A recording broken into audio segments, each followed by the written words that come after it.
Back-to-school savings are officially in session at Tanger Outlets. Shop tax-free August 2nd through 6th and save up to 70% off the latest school styles. The best of apparel, footwear, accessories, and more. Save at Nike Factory Store, American Eagle, Gap Outlet, Crocs, Under Armour, Banana Republic Factory, and hundreds more. There's always something happening. Discover the latest fun and events all season long. Tanger Outlets, your savings destination. You're listening to the Archaeology Podcast Network. You have my sword. And you have my bow. And my trowel. Hello and welcome back. You're listening to episode 7 of And My Trowel, where we look at the fantastic side of archaeology and the archaeological side of fantasy. I'm Ash. And I'm Tilly. And this is the second part of our discussion with Genoveva Dimova, chatting about all things Ents and archaeobotany. Let's just remind ourselves of where we were before. We were rudely interrupted by that scary Nazgul. Mm-hmm. So, we've met Treebeard. We've accidentally sampled his leg. We've been commissioned by the Hobblebush Historical Society, who also write our newsletters, to date and identify not only the fallen, but the living Ents that marched on Isengard. We're taking the hobbits to Isengard. Sorry.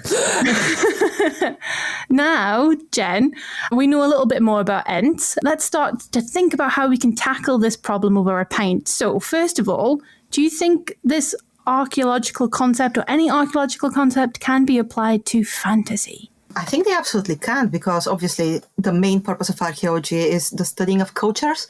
And I feel like it goes for real cultures or made-up cultures. That's so true, yeah. I heard this thing recently on a lecture I was in that said that archaeology is it straddles reality and myth.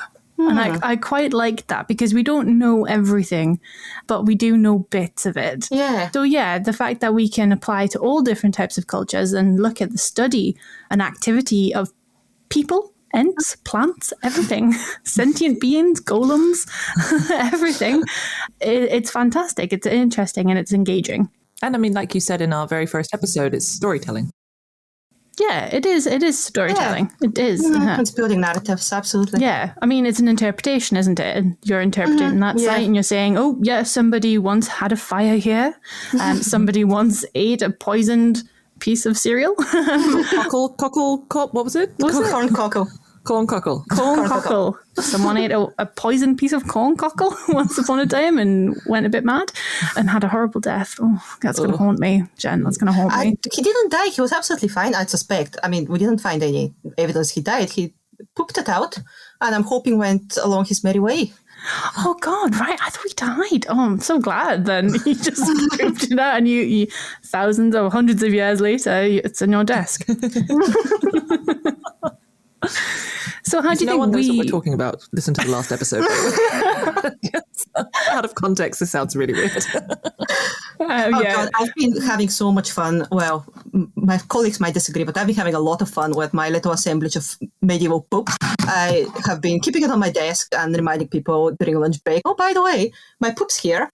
And I had to go and compare it to the color chart, the monthly chart. So obviously I announced loudly I'm going to compare my poop to the monthly chart. I thought that was very funny. Nobody else did. So yeah. What's a Munsell chart for the sake of... Oh, it's this color chart that we use usually to describe the color of archaeological context, like the soil color. Mm-hmm. I believe I've seen one for tea. Oh, really? Where they say good tea, bad tea, if it's too weak or something, it's a certain colour. Yeah, it's the same concept, yeah. Okay. Good deposit, bad deposit. Yeah, and you can't use brown or anything brown. The word brown you cannot use. You can use brown, but you need to add all sorts of... Yeah. You need brown, orange, sandy silt. Yeah, light, dark, that sort of thing, medium. Yeah. Mm-hmm. You need that, otherwise everything's brown.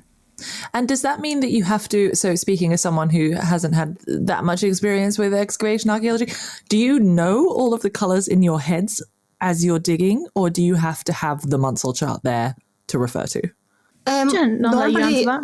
Yeah, in the field we normally just describe it as we see it. Like you would use 3 descriptions, like light yellowish brown sort of thing. The muscle chart comes in later if you need to be really, really specific about exactly what shade you're looking at. Okay. Yeah, like whenever I've filled out context sheets, it's usually just whatever you see in the ground, you write down. It's mostly our soil specialist that needs the precise color descriptions.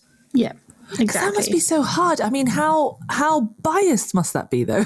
Because I'm just thinking, it's such a, how can we be sure that everyone sees colour the same? Like, surely maybe one person. That just goes back to its own interpretation and building narratives. Yeah. There you go. And that's why you have photography as well on site too. But photography can also, I mean, the amount it can. Yeah. But then you've got the context sheet, then you've got the photography, then you've got the sample. Right. As well. Okay. And then you can do a little drawing, which is not coloured, but still. And you'd probably say what your inclusions are as well. So if you had a lot of charcoal, you'd say, mid inclusions of charcoal, like, or something like that. So it's just the way it's always been. And does this just because it's always been that way? I know. And when you're looking at the soil, does it have to be like dried out, or do you look at it when it's wet, like when it's freshly dug? That's actually a very good question, and I don't think it's something that we've kind of agreed to look at the specific state of it. Normally it's wet when you have just dug it out. Because surely then the colour changes too. Yeah, no, absolutely. Yeah, that's a good point, and it does change. And sometimes the colour that's described in the field, and then when I come to look at it in the lab, it's completely different, just because of things like that. Anyway, sorry, I don't mean to. No, it's fascinating. I'm genuinely interested. It makes sense though, because that's where you find the stuff. I mean, that's where all the samples for anything come from. So, what we used to do on site, and Jen will attest to this, we used to have a thing we called the scoosher. Oh yeah, yeah, and you fill it up with water, and you literally, if it's too hot and it's dried out, you just scoosh water all over it and go, oh, there you go, and then you'd record it at that point. When it's wet, Otherwise, it's just dusty. You can't really see anything. There would be days we'd go around scooshing features. Scooshing. Is that the technical term? Is that? It is a very technical term. Yes, it is. Anyone in Scotland, if you say get the scoosher, they'll know exactly what you mean. So that's a fantastic discussion. And we'll bring it back to archaeology and fantasy. Do you think we can use actual archaeology, within the fantasy context?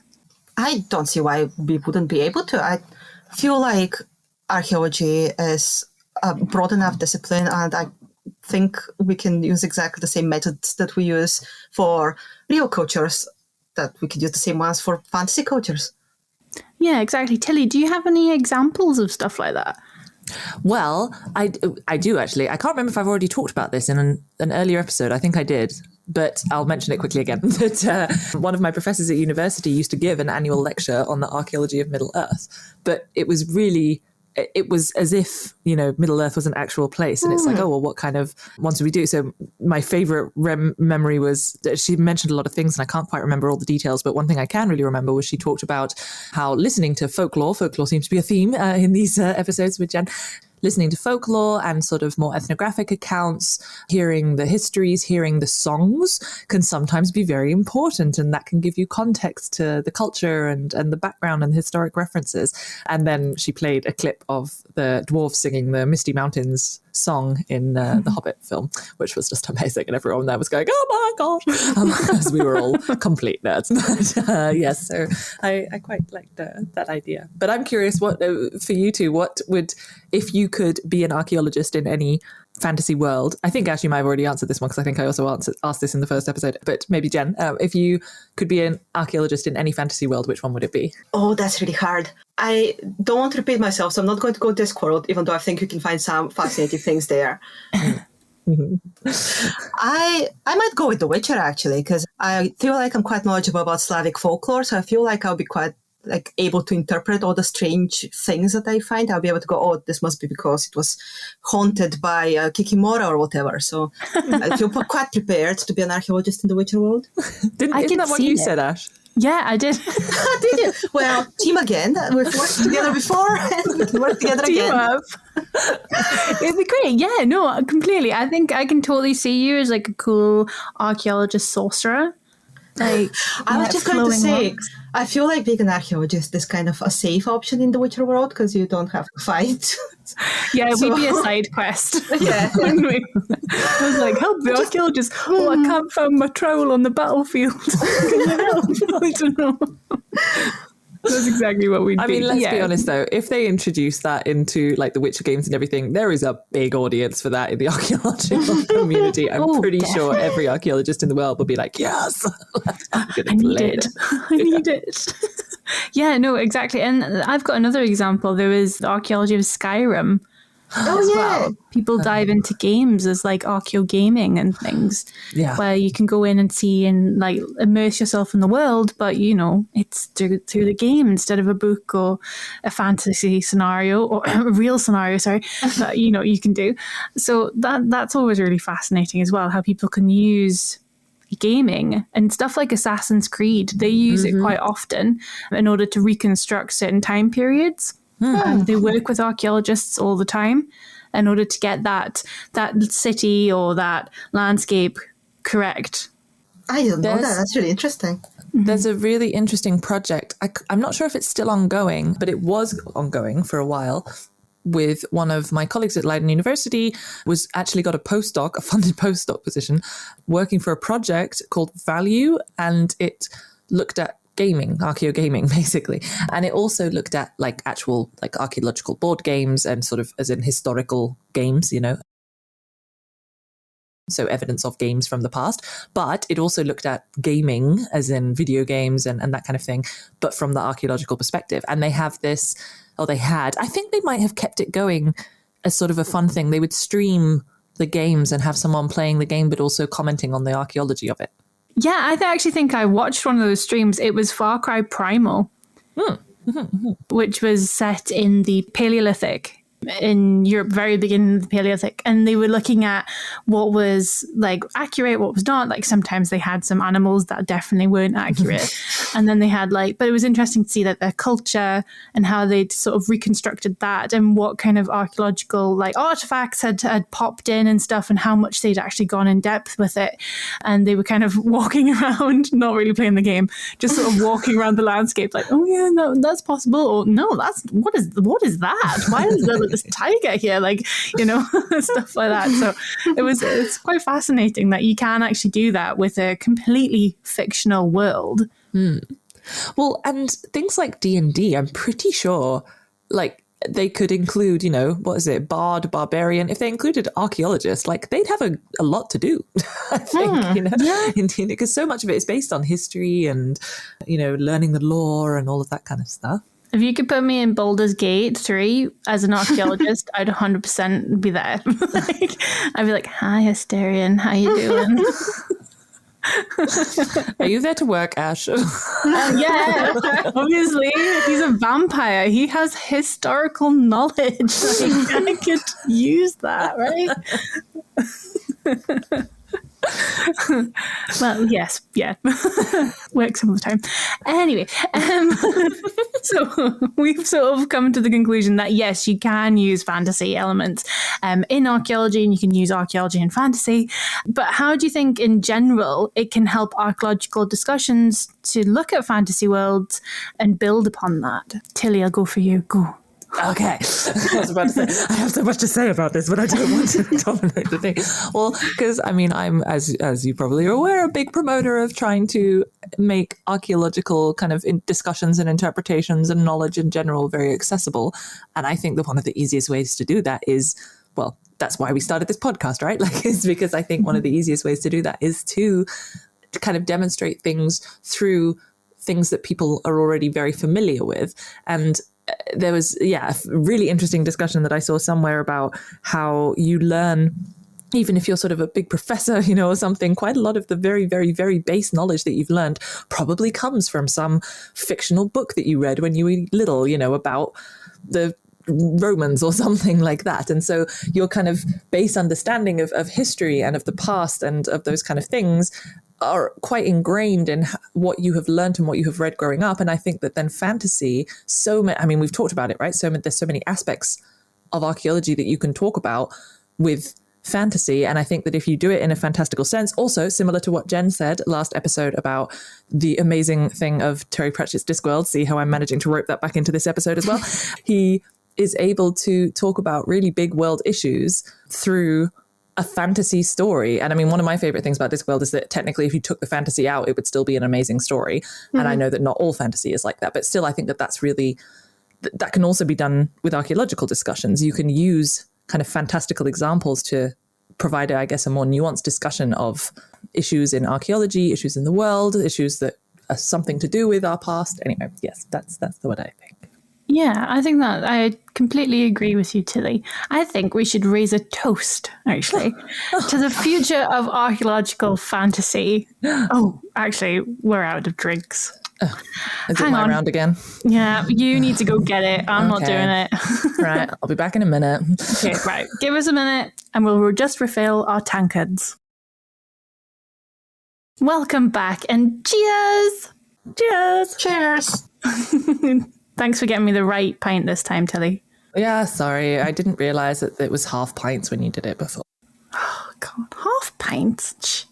So, we've had a big discussion about everything that we know about archaeology, fantasy, and we've got this scenario where we really need your help, Jen. So, I want to ask you, how would you deal with this scenario based on your archaeological experience? Okay, so first thing we need to do is we need to draw a very detailed plan of the scene, because I can imagine it would be an absolute mess. We need to know exactly where we're taking our samples from. So once that's done, I would probably try and sample each distinct Ent, as much as I can identify them. I can imagine it's absolute carnage, but we'll do our best. After that, I would probably take all the samples back to the lab and I'll have a look under the microscope. And I would try and ID the species because, as we know, Ents take the appearance of the trees that they're looking after. Mm-hmm. So I can imagine if we ID the species, we'll have a very good idea of the identity of the particular Ent. And just quickly, how easy is it to identify species from? It's fairly easy if you have burnt wood or waterlogged wood.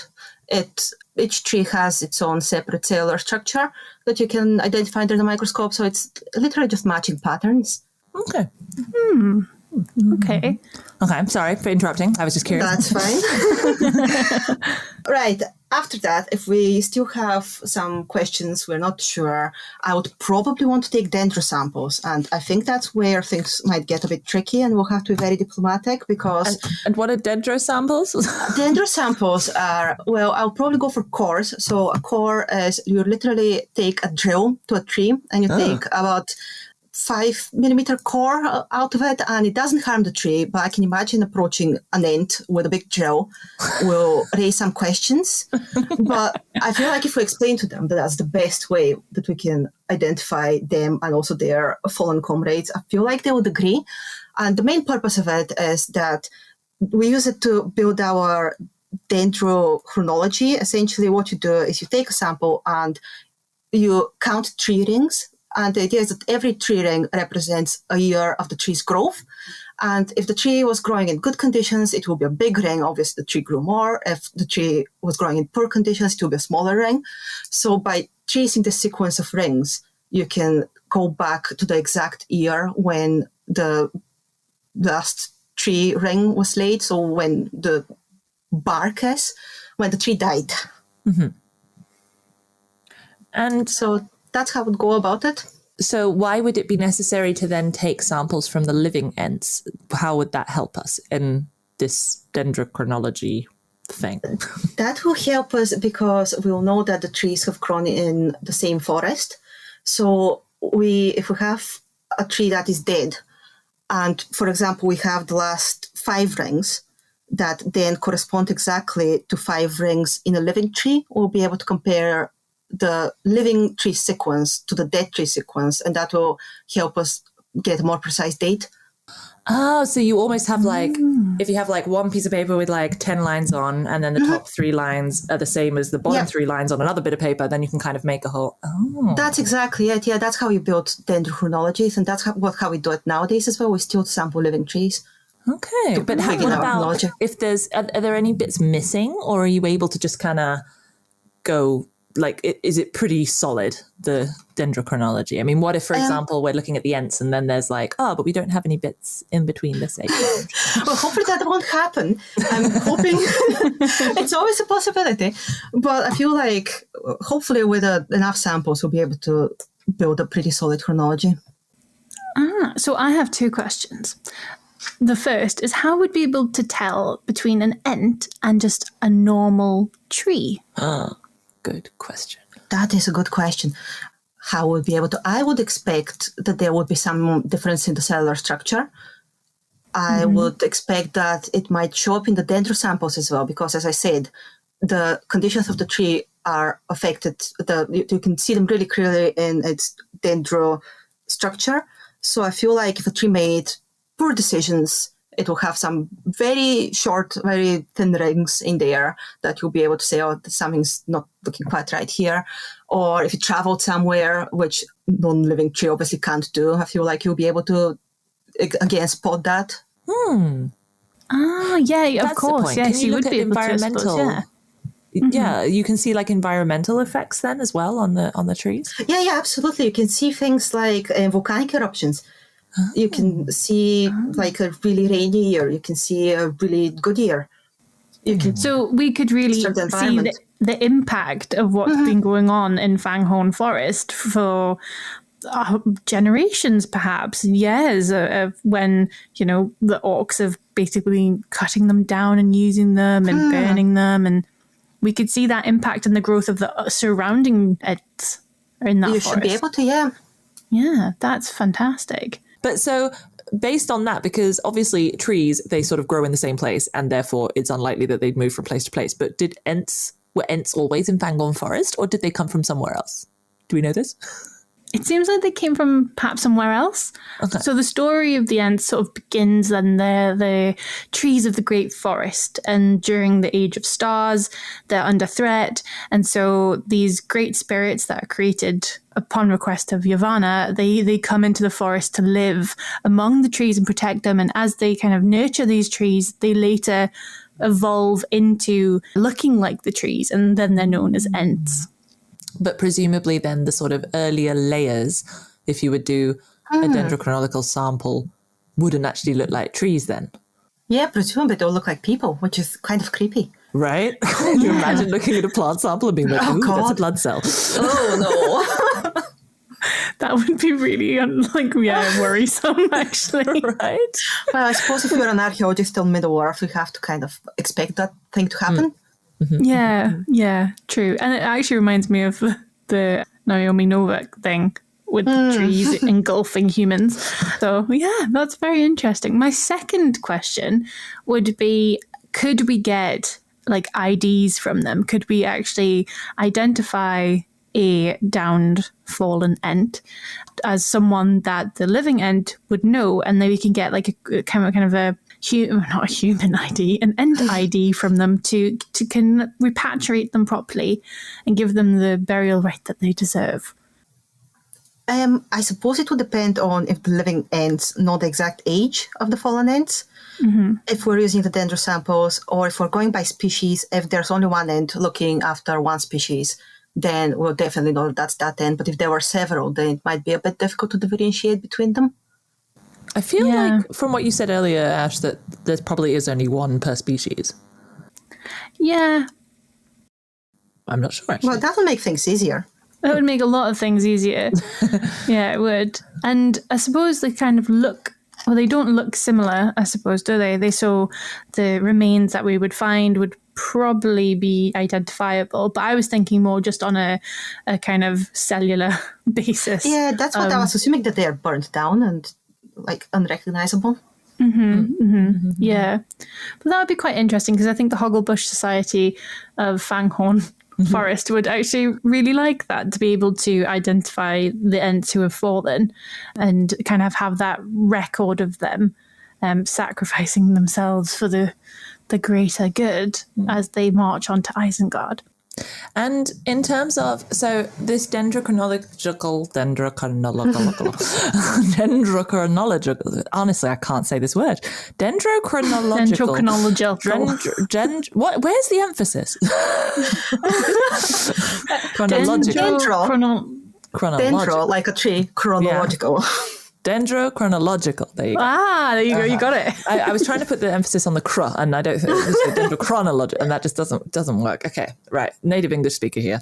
So the dendrochronological sampling sounds like indeed, and you mentioned as well, it's sort of all based a lot on pattern recognition and sort of being able to compare different things. Is this something then? I mean, how has that developed over time within archaeology? It sounds like it's sort of quite a. I mean, no. And I don't mean this in a negative way, by the way, but sort of by simple method, I more mean it's something that could have happened then before, I don't know, isotope analysis, dating, and, all of this kind of fancy stuff. It's sort of a more straightforward, technically, way of looking at things. Is that true, or was it different in the past? How has it developed? Yeah, that's absolutely correct. Yeah, I believe it was a Greek botanist that first noticed it in like 300 BC. Oh, wow. So yeah, it is really old method. It is an old method. I think the way we kind of use it nowadays is probably a bit of a later invention, maybe 19th century, I would say. But yeah, it's the fact that trees lay a ring every year, and then you can compare those rings and notice patterns has been noticed for a very, very long time. And it's quite cool because it gives you an exact date as well. Like everyone who's dealt with C14 dating will know that it gives you this sometimes quite a big range, which you don't get with dendro. You get an exact year. Wow. And how far back does it go then? I mean, do you have those original records from 300 BC? Presumably someone does if it's been recorded. Some bits of paper, and then you could just line them up against all the other bits of paper which have all the other lines on them. That's amazing. No, in terms of tree age, we have complete chronologies going back to thousands of years ago. We have back, that's fascinating. That is really cool. Overlap them, yeah. So you could just trace trees for eons. It feels like, wow, that's amazing. And are there then any, so I mean this, relatively simple, I'm using simple in like inverted commas here, but I don't mean simple in like, but can you then also use, so I'm just thinking, for example, with people, I know that you can use things like isotope analysis to look at, for example, what they've been eating, where they were born, where they've traveled to, and all that kind of thing. Can you do similar things with trees, so more kind of chemical analyses? We don't tend to do chemical analysis. I mean, obviously it's an organic material, so you can do all sorts of, like, you can do C14 dating on charcoal and on tree remains. And what is C14 dating? It's radiocarbon dating. It's essentially measuring the levels of carbon to give you a date. Fair enough. Yeah, it's all about half-life and things. Yeah, that's the radioactivity thing. Half-life of carbon, and it decreases over time, I believe, and then they can measure that. Yeah. Okay. Good. Sorry, I thought I'd better add that in. It would be fascinating because do Ents have teeth? That's a good question. Surely not. I mean, would they have like bark teeth? I read about that. They eat water. They have special type of water that they consume, and I don't think they eat any actual food. So then they wouldn't need teeth, I guess. Presumably. But then maybe the water could tell you a lot. Anyway, sorry. I interrupted you because you were talking about carbon-14. So, sorry. Yeah. What were you going to say? I can remember what you I can't remember what I was going to say. We just got blindsided by do Ents have teeth? Ents have teeth. No, I was asking about chemical analyses that can be done. Chemical analysis on trees. On trees and plants. Honestly, can't think what else you can do other than radiocarbon dating. Okay, that's just really interesting. Yeah, you can do residue analysis. That might help if you want to figure out what they were eating, although we know what they're eating. So, but if they're eating, they're drinking. Yeah, they're drinking the lovely water. But you can probably do something with the water, right? If you presumably, figured out if it's different species of ent, I suppose, like tree species, I mean, that drink, maybe they need different types of water, Maybe, special water. And you could look at that, I suppose. That would be somewhere, if they're a living being in that case. Because can you see, for example, there's, trees that live in really salty marshlands or something. There's trees that live in like freshwater situations, and that's where they're getting their water from. Can you see that aspect? So the kind of the nutrients that the trees are getting, are there ways to see that through kind of archaeobotanical analyses, or is that not really something that's done? That's not really something that we do very often. I can't imagine a scenario where that would be a research question, other than if you have ants, obviously. Who are moving around, right? But, but you do have, obviously, you have certain trees that favor certain conditions. So like if you find lots of alder and birch on a site, you know that the conditions were quite damp. You have different plants that favor different habitats. Sometimes you have like resin canals in certain species and mineral formations and things like that you can see under the microscope. So I presume you can maybe try and determine what type of water the ants were drinking, but I've never had to do it before. That's something new for you to try. Yeah. So to recap, we'd probably go for dendrochronology. Yeah, and sampling that way. I would say so, because they're presumably big enough, so why not? Mm-hmm. And we can tell the type of the tree they were as well. Mm-hmm. So different sampling. ID. As well. So we can really give you a good picture then, really, can't we? We can go back to the Hogglebush Society and say... Hobblebush Society and say, yeah, we can do this. We can really sample the last march of the Ents and we can give you a good historical and archaeological briefing on it. That's fantastic. So now we've worked that out, I think the Historical Hobblebush Society is going to be absolutely thrilled. Mm-hmm. Oh, here's Treebeard. So Treebeard leans down, his wise bark-coloured eyes staring into yours. He thanks you for all your help. It truly means the world to him to record the histories of the Ents. He pauses, and you see a thought cross his mind. You wonder if perhaps he has another mission for you. So Tilly, I'm going to need you to roll a charisma check. Oh, right, hang on. Oh, it's a 20. A critical success! God. Brilliant. That means Treebeard sees that he can trust you. He sees a similar goodness in you that he saw in 2 certain hobbits, and suggests that maybe in the future you could help him with a quest to record the archaeology of the lost Entwives. That would be really cool. That would be fantastic. Well, that's about it for this episode of And My Trowel. We hope you enjoyed this quest. Thank you so much, Jen, for helping us out in this particular problem. It was great to have you join us, and we definitely learned a lot. Thanks for having me. By the way, we should mention, if anyone wants to hear a bit more about Jen's book, which is coming out very, very soon, early next year. We spoke about it a bit more last episode than this episode, so go back and have a listen. She will be coming to talk to our Archaeo Book Club. If you're interested in joining the talk and the book club, you can find all of the information in the show notes. And if there's any suggestion that people have for an episode that they've gotten from a fantasy book or an archaeological concept they don't really understand, and then that we might be able to explain through fantasy, or even something in a book that they want to find out from an archaeological viewpoint, do get in contact via email or social media. All contact info for us, as well as Jen, will be in the references, and further reading for all the points we've discussed today will be found in the show notes. Oh, Ash, I've just received a new quest from the top office. Oh, really? What is it? Oh, well, okay. It's a bit different to what we've done so far. Do you have thermal underwear? What? No. Well, you might need to order some for this next quest.